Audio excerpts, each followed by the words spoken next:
Oh, this is the penultimate episode, alright.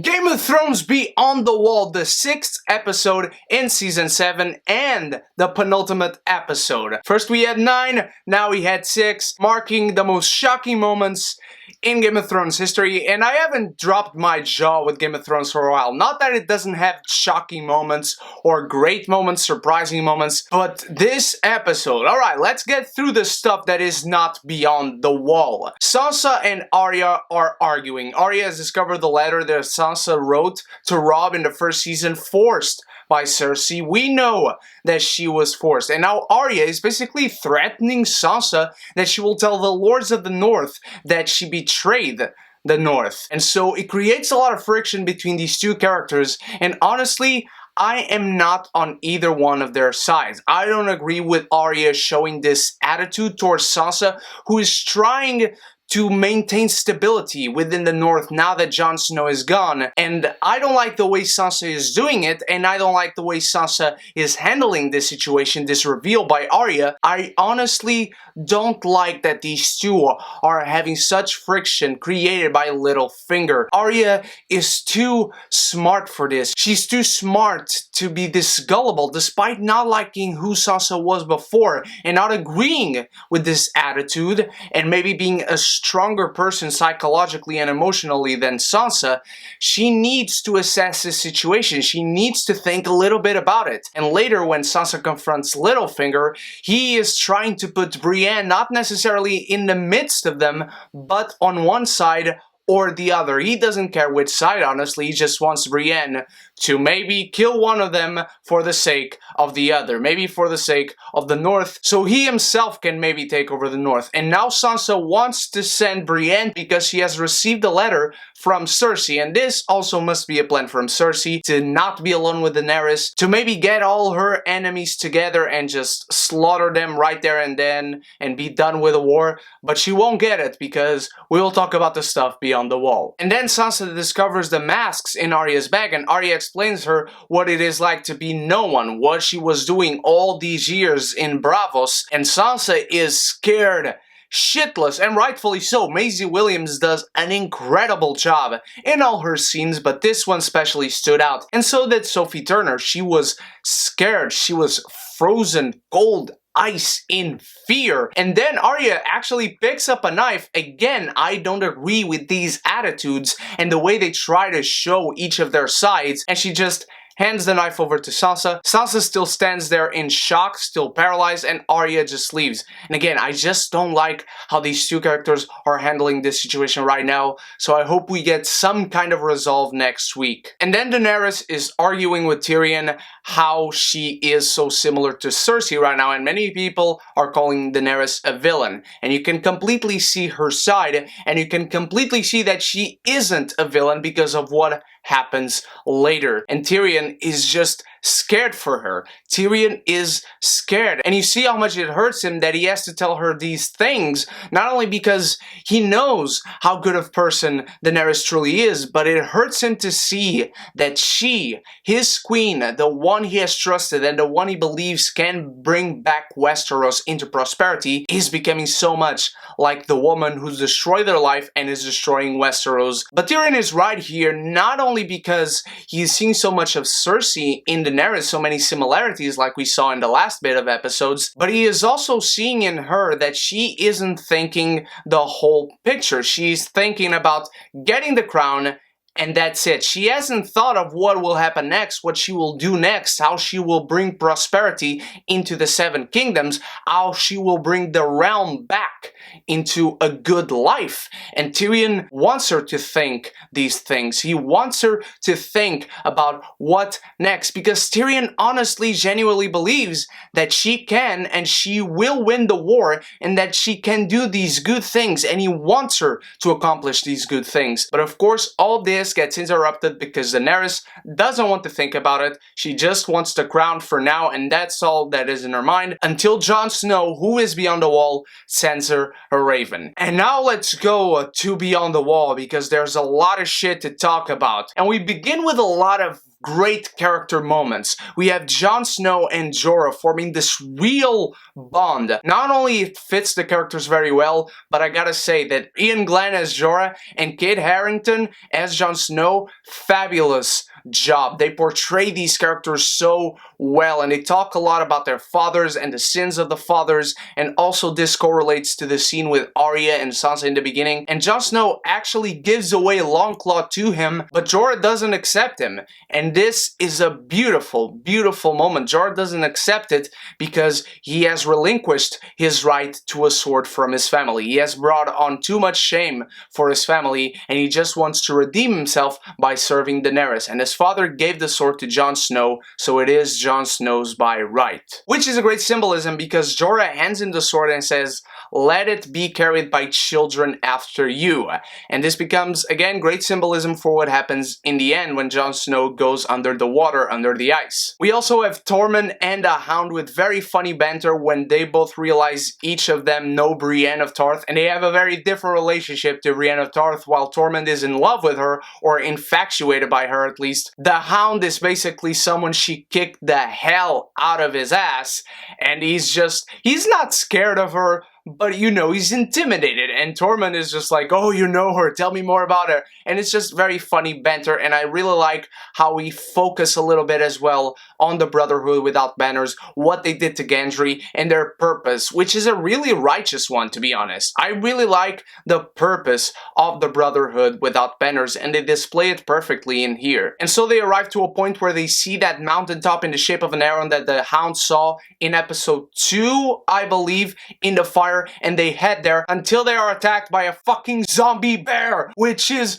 awesome. A spectacular action scene, and they all fight together and they get their asses kicked, but eventually Beric and some others of the Brotherhood light up their swords with fire just by passing their hands through. Let me try that as well. No, it's not working.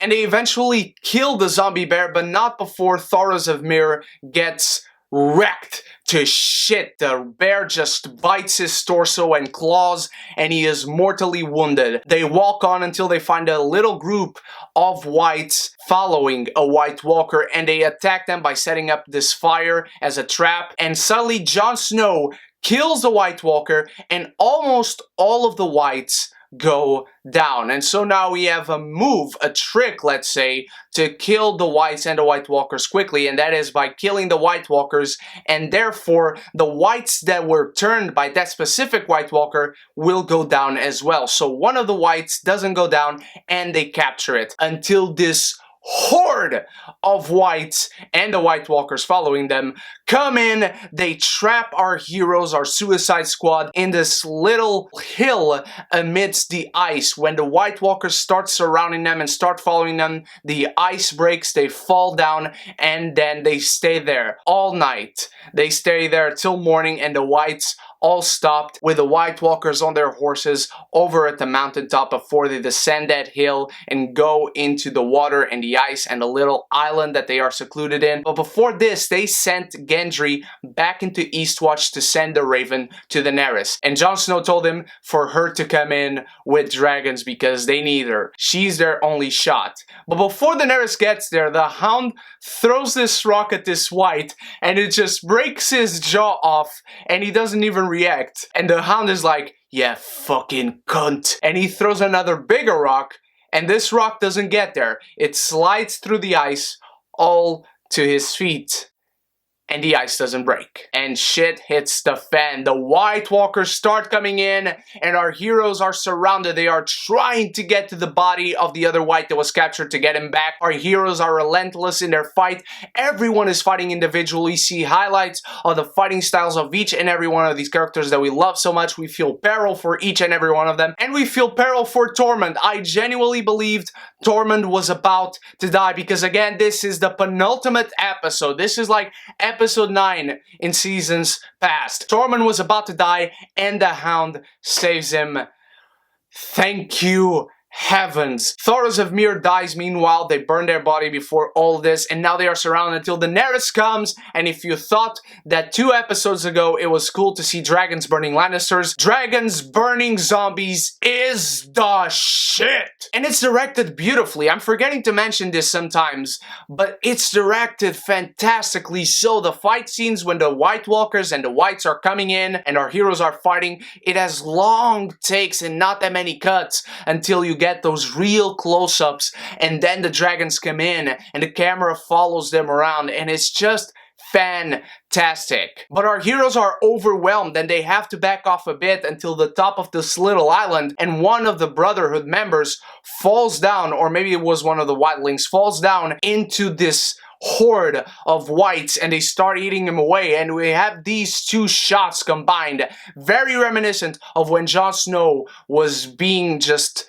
surrounded and just overwhelmed by people of Ramsay Bolton's army in the Battle of the Bastards. But Daenerys comes in with all 3 dragons, they start burning them all, and then the Night King comes in with this huge fucking ice spear, he throws it at Rhaegal with all his strength and might, and Rhaegal explodes and falls and goes down into the water, and I fucking knew Rhaegal was the first that was going to die of the dragons. And we see just this despair in Daenerys' face that is just so heartbreaking. They immediately have to leave because the Night King is preparing another spear, and Jon warns them, and Jon gets left behind. Daenerys gets the fuck out of Dodge. Drogon nearly averts the spear that goes right by him, and they fly safely away. Although I did not see Viserion flying away, which is weird, but I'm sure he's safe, at least for now. And then comes a moment of symbolism where we see Longclaw on the ice, and Jon comes up from the water. He's super tired, he is wounded, he cannot fight anymore. In comes the Whites again. Benjen comes in, and of course, Benjen saves Jon Snow. He sends him away on his horse, and because we cannot have nice things, Benjen just came in to die, literally going down swinging. Daenerys is waiting at the wall for Jon Snow. She needs him. She wants him to come back. He comes back, fainted on his horse. They take him to Dragonstone, and he is being taken care of by Daenerys and her people. And she sees the abs on Jon Snow, but also the wounds, the mortal wounds from the Night's Watch and their betrayal. And she now understands what Davos meant. And we have this beautiful moment between them. This episode was surrounded by beautiful character moments, whether I agree with them or not. Where Jon Snow apologizes for Daenerys for having her children killed, and Daenerys almost breaks down, but she doesn't. And we see the good, honest, genuine, pure person that Daenerys truly is. We see Daenerys apologizing to Jon Snow and telling her that Cersei doesn't matter right now. They need to go and face the White Walkers. They need to kill the dead men. They have no chance if they don't stand together. And Jon Snow is now willing to bend the knee. His people have followed him until now. They will follow still if he does so for Daenerys, because they will see who she is, says Jon Snow. And Jon Snow grabs her hand, and after Daenerys talks a little bit about her dragons, and he calls her Dany, which I do believe Viserys was the last one to call her Dany, she says, well, not the best name. They decide not to call her Dany, and when Jon admits that he will bend the knee if needs to for his queen, she holds on to his hand. And I love this moment about the whole Dany thing, that the last person that called her that was a family member.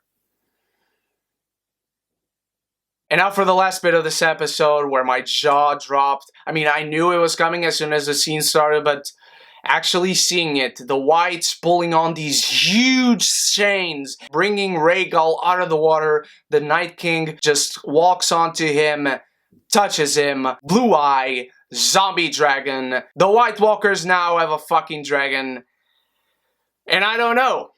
I don't know what to expect for the next episode. I don't know how many people will die. I don't know how many dragons will die. I don't know if we'll see even Cersei or Jaime or the people to the south of the wall. Next episode, we will see the wall coming down. And I'm scared shitless for all these characters that I care so much. This episode was, again, amazingly directed. Beautiful usage of music and symbolism and character moments. This show proves once more that it doesn't belong on television but on a film screen. This is cinema in television, and Game of Thrones proves it every single week with its storytelling, its characters, its symbolism, its meanings, everything. I cannot wait for next week's episode, the last of this season. But now for the most important part is me talking to you guys. What did you think of this episode of Game of Thrones? Are you as shocked as I am? Are you as scared as I am for next week's episode? Let me know in the comments below all that you thought, anything I forgot to mention. What are your theories, thoughts, speculations? I cannot wait. I have blue balls like the eyes of Rhaegal, just waiting for next week. Thank you so much for watching. As always, my beautiful geekies, these Game of Thrones reviews have been so much fun talking with you guys. But tomorrow I'll have my review for The Hitman's Bodyguard and many other reviews coming this week. So until then, you stay beautiful, you stay geeky, and if you haven't done so yet, click the subscribe button and the bell so we can be geeky united!